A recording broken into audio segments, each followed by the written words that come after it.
Gym থেকে জালে জঙ্গি, বর্ধমানের জিমে কসরত হামিমের। কিছুক্ষণ পরে জিমে ঢোকে পুলিশ, জিম থেকে পাকড়াও জঙ্গি হামিম মণ্ডল। জিমে কসরত করছিল এই হামিম, আর সেখানেই কিছুক্ষণ পরে জিমে ঢোকে পুলিশ, জিম থেকেই পাকড়াও করা হয় জঙ্গি হামিমকে।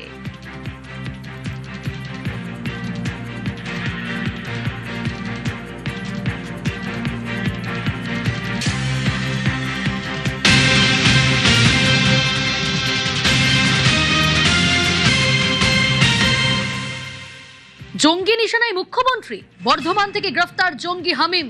এটিএস এর জালে সাজ্জাদ ভাট গোষ্ঠীর জঙ্গি, গ্রেফতার জঙ্গি হামিম মণ্ডল। বর্ধমান থেকে এই জঙ্গিকে গ্রেফতার পুলিশের, আরো 4 জনের খোঁজে এসটিএফ।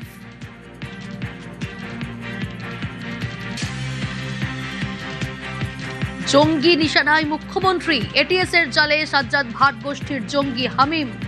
বর্ধমান থেকেই গ্রেফতার জঙ্গি এটিএস এর জালে, গ্রেফতার জঙ্গি হামিম মণ্ডল, আরো 4 জনের খোঁজে এসটিএফ।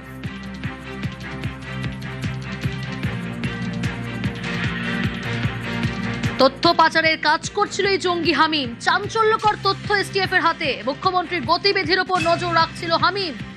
সাজ্জাদ গোষ্ঠীর লিঙ্কম্যান হামিম মণ্ডল, পশ্চিমবঙ্গেরই বাসিন্দা ধৃত জঙ্গি হামিম মণ্ডল। হামিম মণ্ডল হাওড়ার পিলখানায় থাকতো, গেঞ্জি কারখানায় কাজও করত এই জঙ্গি হামিম মণ্ডল।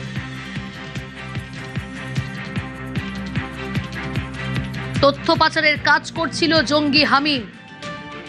পশ্চিমবঙ্গেরই বাসিন্দা ধৃত জঙ্গি হামিম, সাজ্জাদ গোষ্ঠীর লিঙ্কম্যান হামিম মণ্ডল। মুখ্যমন্ত্রীর গতিবিধির ওপর নজর রাখছিল হামিম। তথ্য পাচারের কাজ করছিল এই জঙ্গি হামিম। আগে হাওড়ার পিলখানাতে থাকতো, সেখানে গেঞ্জি কারখানায় কাজও করত জঙ্গি হামিম মণ্ডল।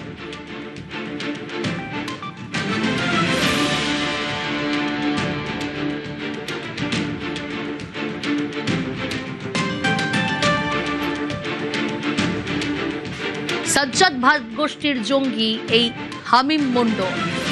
কিন্তু সাজ্জাদ ভাট গোষ্ঠী কে? সাজ্জাদ পুলওয়ামা জঙ্গি হামলায় সাজ্জাদ গোষ্ঠীর যোগ। সাজ্জাদের গাড়ি ব্যবহার করেছিল জঙ্গিরা। সেনার অপারেশনে মৃত্যু হয় সাজ্জাদ ভাটের। জৈশে মোহাম্মদের জঙ্গি ছিল সাজ্জাদ ভাট, সাজ্জাদ গোষ্ঠীর লিঙ্কম্যান হামিম মণ্ডল।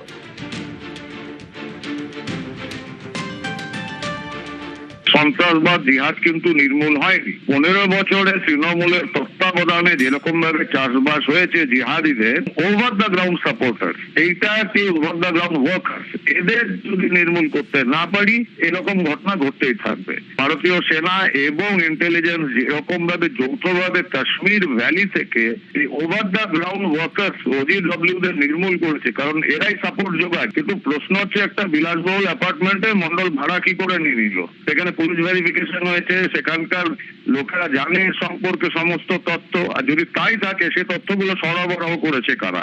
এরকম ভাবে যদি রুটটা ধরা যায় তো ধরা পড়বে যে মন্ডল একটি ব্যক্তি, তার পেছনে অন্তত 10 জন লোক রয়েছে যারা ওকে শেল্টার দিতে সাহায্য করেছে। সেই লোকগুলোকে ধরতে হবে। এই যে পুরো নেটওয়ার্কিং, এটা আজ থেকে চলছে না, বহুদিন আগে থেকে চলছে। আর এই জঙ্গি গোষ্ঠীকে কে ঢোকাচ্ছে? এতদিন ধরে মমতা ব্যানার্জির নেতৃত্বাধীন তৃণমূল সরকার ছিল, তারা এদেরকে দীর্ঘদিন ধরে এন্ট্রি দিয়েছে, অবাধে অ্যালাউ করেছে, বর্ডার ফেন্সিং করতে দেয়নি, এবং জাল পাসপোর্ট সহ অন্যান্য যে পরিচয়পত্র বানাতে সাহায্য করেছে। এক্ষেত্রে পুলিশের একটা অংশ কাজ করেছে বা প্রশাসনের একটা অংশ কাজ করেছে। সামনে ছিল ভোট ব্যাংক, এর পিছনে অনেক বড় উদ্দেশ্য ছিল। পুরোটাই ডিপ স্টেটের যে থিওরি, ভারতবর্ষকে ডিস্টেবিলাইজ করার জন্য দীর্ঘদিন ধরে এটা চালিয়ে গেছে। এটা খুব সাধারণ ঘটনা নয়। মাননীয় মুখ্যমন্ত্রী বলুন, মাননীয় প্রধানমন্ত্রী বলুন, মাননীয় স্বরাষ্ট্রমন্ত্রী সহ যে বড় বড় টার্গেটরা রয়েছে এবং লোকাল এরিয়াতে এরা কিন্তু মাকড়সার জালের মতো বিস্তার করেছে। কারা এদের আশ্রয় দিয়েছে এবং কারা এদের এই জাল নথিপত্র বানাতে বা সরকারি নথিপত্র বানাতে সাহায্য করেছে, তার জন্য প্রত্যেকটি মানুষের খুঁজে বার করা উচিত। একটা উগ্র সাম্প্রদায়িক দল আছে, শুভেন্দুর জনপ্রিয়তা অনেকের সহ্য হচ্ছে না, জঙ্গি নিশানায় ছেলে। শুভেন্দু বাবুকে যে হামলা করা, তার উপর যে একটা ছক, এটা কি কারণ হতে পারে বা কি কারণ? তো উগ্র সাম্প্রদায়িকতাবাদী দল আছে, আর সবচেয়ে বেশি পপুলার লোক, যে অনেক বেশি পপুলার লোক, এবং এই পপুলারিটিকে অনেকে সহ্য করতে পারছেন না, হতেও পারে।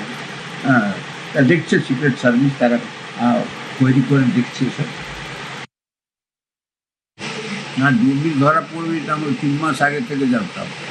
ভারত সরকারের সিক্রেট সার্ভিস আমাদের অ্যালার্ট করেছিল মোদিজি এবং শুভেন্দুর আক্রমণ হতে পারে, এবং বাংলাদেশ থেকে বিরাট জঙ্গি গোষ্ঠী আপনার বাংলাদেশ হয়ে অথবা পাকিস্তান হয়ে ভারতে ঢুকেছে, এবং তারা নিশ্চয়ই ওই মোদিজি এবং শুভেন্দুবাবুকে টার্গেট করছে। সিক্রেট সার্ভিস অফ ইন্ডিয়া এবং শুধু তাই না, পশ্চিমবাংলার বর্তমান সরকারের যারা পুলিশ বাহিনী বা এসটিএফ যারা আজকে এটাকে ধরেছে, তাদের ধন্যবাদ জানাচ্ছি। পুলিশকে কাজ করতে দিলে পশ্চিমবাংলা পুলিশ যথেষ্ট শক্তিশালী, তারা এসব জিনিসকে রুখে দেবে। রেনেসা টাউনশিপ থেকে জালে জঙ্গি হামিম। ফ্ল্যাটের দালালের মুখোমুখি নিউজ 18 বাংলা। দিল্লিতে থাকেন ফ্ল্যাটের মালিক। ফ্ল্যাটের ভাড়া খুঁজে দিতেন সৈয়দ আলী। মুদির দোকানের মালিক সৈয়দ আলী। আলীর মাধ্যমেই হামিম ফ্ল্যাটটি ভাড়া নেয়।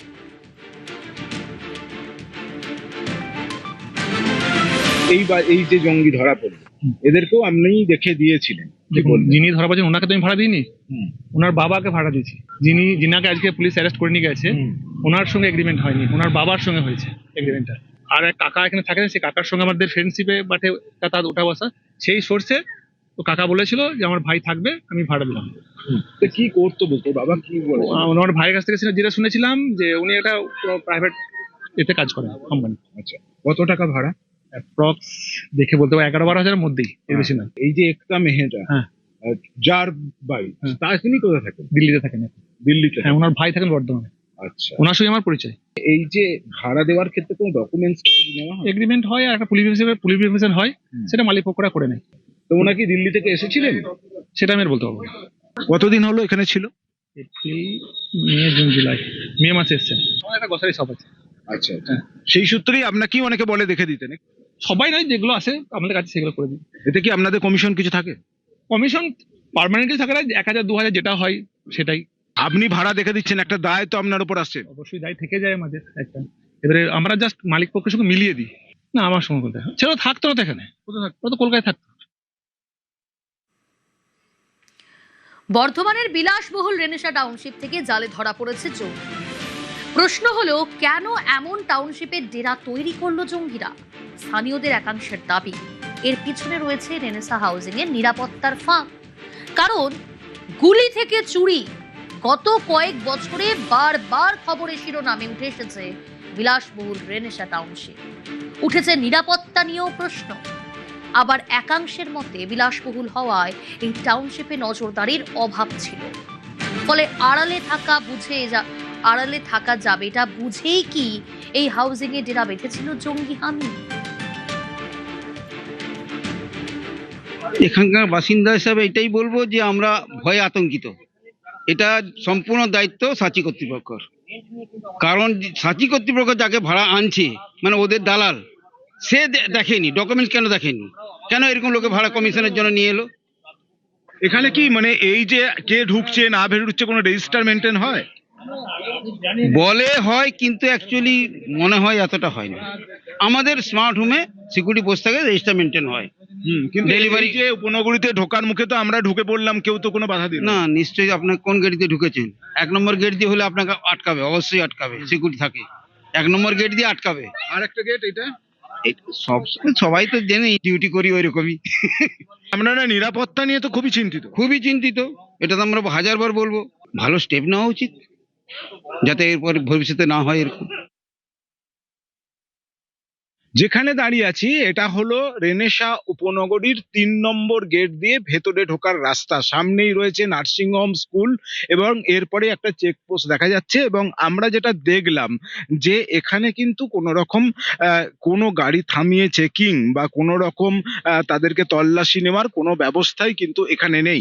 এই যে দেখছি যে একটা এখানে জঙ্গি ধরা পড়লো, এর আগেও এখানে চুরি ডাকাতির ঘটনা ঘটেছে, গুলি চলেছে রেনেসা উপনগরীতে, কোনো রকম চেকিং নাই, কারা আসছে কারা যাচ্ছে এসব তো দেখাই হচ্ছে না। আপনারা কি করছেন? সামনে স্কুল আছে, যতটুকু আমরা যতটুকু আমাদের করণীয় ততটুকু আমরা করছি। মানে আপনারা কি যানজট সামাল শুধু? হ্যাঁ, যানজট প্লাস যারা অচেনা ব্যক্তি যদি এসে আমরা আটকাই। কিন্তু এই তো আমি এতক্ষণ ধরে দাঁড়িয়ে দেখছিলাম এবার যে একটা 4 চাকা যাচ্ছে, 2 চাকা যাচ্ছে, তো তাহার মধ্যে দিয়ে কি যাচ্ছে না যাচ্ছে। 4 চাকাটা তো ওইভাবে তো আমরা আটকাতে পারি না, তাও সন্দেহ মনে হলে আমরা আটকাই।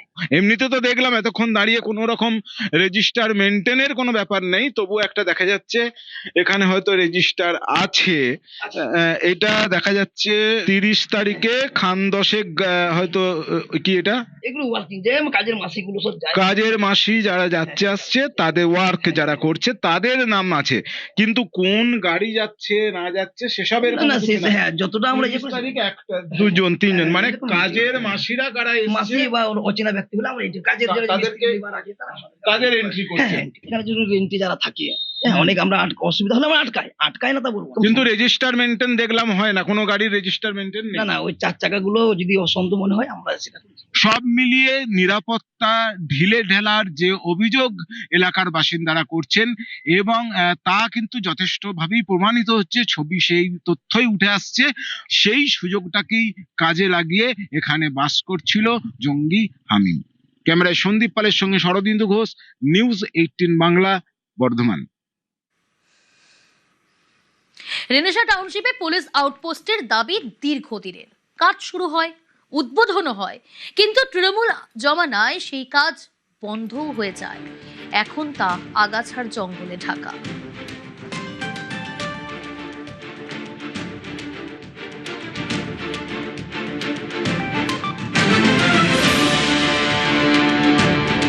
রেনেসা 1 নম্বর গেটে ছিল, যে যদি যান দেখতে পাবেন এখনো সেটা আছে পরিত্যক্ত অবস্থায়।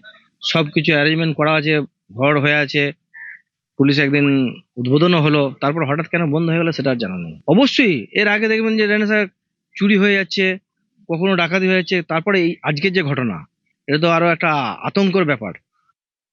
19 নম্বর জাতীয় সড়কের পাশেই রেনেসা উপনগরী, আর এই বিশাল উপনগরীর জন্য একটা পুলিশ আউটপোস্ট বা একটা ফাঁড়ি তৈরির দাবি বাসিন্দাদের দীর্ঘদিনের। এবং এই যে জঙ্গি ধরা পড়ার পর সেই দাবি আরো জোরালো হচ্ছে। এলাকার বাসিন্দারা বলছেন যে তাদের দাবি মেনে এখানে একটি পুলিশ ফাঁড়ি করার পরিকল্পনা নেওয়া হয়েছিল এবং সেই পরিকল্পনা অনুযায়ী তার বিল্ডিং তৈরি হয়, তার উদ্বোধন হয়। তারপর কোনো এক অদৃশ্য কারণে সেই পুলিশ ফাঁড়ি বন্ধ হয়ে গেছে, যা আজ আগাছা ঝোপঝাড়ের জঙ্গলে পরিণত হয়েছে।